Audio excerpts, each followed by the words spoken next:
Inaayos ko nga po pala yung natanggap naming package. Pero ayan, kita nyo naman yung mga batang bulilit.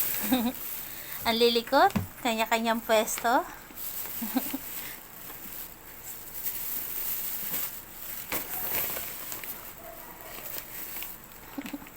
Ayan.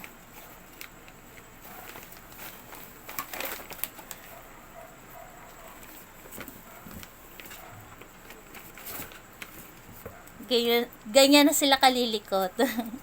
Hinahayaan ko lang po kasi mas maigi na yung magganyan silang kasisigla na makukulit kaysa naman sa matamlay. Di baling ganyan.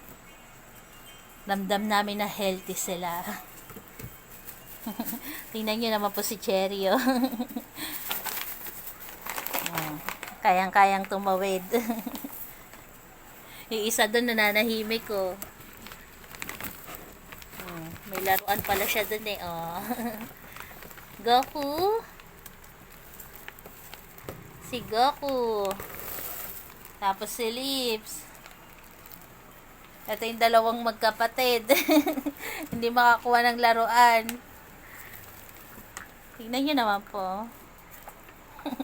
Parang may daga sa loob.